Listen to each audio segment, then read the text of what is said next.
Hello বন্ধুরা, বিয়ের ৩ বছর পর বাংলাদেশের ছোট পর্দার জনপ্রিয় অভিনেতা ফারহান আহমেদ জোবান তার সাবেক প্রেমিককে নিয়ে মুখ খুলেছেন। হঠাৎ করে বিয়ে করেছেন তিনি। গত ৩ বছর হয়ে গিয়েছে তার বিয়ের, অথচ তিনি বিয়ের ৩ বছর পর তার প্রেমিকাকে নিয়ে তিনি কথা তুলেছেন নেট জগতে। এমনকি তার প্রথম প্রেমিককে নিয়ে তিনি আবেগমাখা কিছু কথা শোনান সকলের কাছে। নেটিজেনরাও অনেক হতভম্ব হয়ে গিয়েছে। হঠাৎ কেন এই অভিনেতা বিয়ের ৩ বছর পর তার প্রেমিককে নিয়ে তিনি কথা বললেন? প্রথম ব্রডকাস্টে জোবানের মুখে প্রেম ও ভাঙনের গল্প। ছোট পর্দার এই সময়ে তুমুল জনপ্রিয় অভিনেতাদের মধ্যে অন্যতম ফারহান আহমেদ জোবান।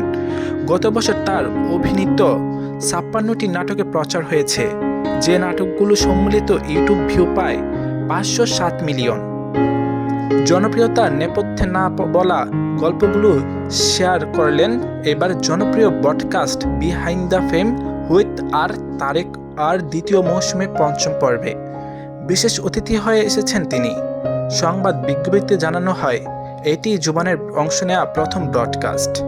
রুম্মান রশিদ খানের সমালোচনায় এই ব্রডকাস্টে ফারহান আহমেদ জোবান জানিয়েছেন তার প্রেমের হৃদয় ভাঙনের গল্প নিয়ে কিছু কথা। ফারহান আহমেদ জোবান তিনি মূলত একটি মেয়ের সাথে তিনি প্রেম করতেন। এমনকি তার সেই প্রেমের গল্পটা ছিল খুব ছোট্ট, এমনকি খুব অল্প সময়ে। দীর্ঘ ১ মাস ধরে তিনি একটি মেয়ের সাথে কথা বলেন। এমনকি হঠাৎ ১ মাস পর তিনি জানতে পারেন মেয়েটি তাকে বলে যে মেয়েটি শুধু তার সাথে বন্ধুত্বই ছিল, কোনো প্রেম ছিল না। অথচ অপরপক্ষে জোবান অনেকভাবেই ভালোবেসে ফেলেছিলেন মেয়েটিকে। তখন যখন মেয়েটি বলেন এই কথা, তখন জোবান জনপ্রিয়তা তেমন পায়নি বাংলাদেশের বুকে। এমনকি তার নাটকও তেমন জনপ্রিয়তা হয়নি। তিনি প্রায় রাস্তার মধ্যে আড্ডা দিতেন। তখনকার সময় তিনি রাস্তার মধ্যে চা খাচ্ছিলেন তার ফ্রেন্ডদের সাথে। হঠাৎ সেই মেয়েটি ফোন দিয়ে বলেন তার সাথে শুধু বন্ধুত্বের সম্পর্ক, এর বেশি কোনো কিছু না। তখন জোবান হতভম্ব হয়ে যায়। এমনকি হতভম্ব হয়ে রাস্তার মধ্যে চিল্লাচিল্লি করা শুরু করে ওই মেয়ের সাথে। তারপর রাস্তায় ভেঙে পড়ে তিনি কান্না করে দেন সেখানে। তার বন্ধু তাকে সামলানোর জন্য তাকে বাসায় নিয়ে আসে সেখান থেকে। জোবান বলেন, অভিনয় শুরু করার বেশ কয়েক বছর পর আমার একটি সম্পর্ক হয়েছিল, যার বিপত্তি ছিল মাত্র ১ মাসের। সে সম্পর্কে আমি এত গভীরভাবে ডুবে গিয়েছিলাম যে সম্পর্কে শেষ হবার পর নিজেকে সামলাতে বেশ কষ্ট হয়েছিল।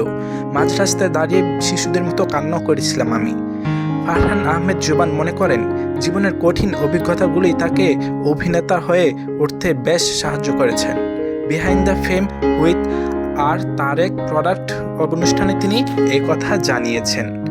ফারহান আহমেদ জোবান হঠাৎ বিয়ের ৩ বছর পর তার কেন অনুভূতি হলো প্রথম প্রেমের গল্প নিয়ে সামনে আসার, এমনকি তার প্রেমিকাকে নিয়ে তিনি কথা বলবার। দর্শকেরা তার কমেন্টে অনেক কমেন্ট করছে যে ৩ বছর পর কেন এই অভিনেতা তার প্রেমিকাকে নিয়ে কথা বলল, তার সংসারে কি কোনো সমস্যা হবে না, নাকি তার ওয়াইফ তাকে কিছু বলবে না। এই নিয়ে তুলমার চলছে ফেসবুক জগতে, এমনকি নেট দুনিয়ায়। হ্যালো বন্ধুরা, ভিডিওটি কেমন লেগেছে? ভিডিওটি যদি ভালো লেগে থাকে তাহলে অবশ্যই আমাদের চ্যানেলটি সাবস্ক্রাইব করে পাশে থাকবেন। আর যদি আপনার প্রিয় তারকার পছন্দ কেউ থেকে থাকে অবশ্যই কমেন্ট করে জানিয়ে দিবেন তাদের সম্পর্কে। অবশ্যই আমি চেষ্টা করব তাদের মূলত গোপন তথ্য এমনকি তাদের সম্পর্কে আপনাদের সামনে বিস্তারিত তুলে ধরবার। ধন্যবাদ।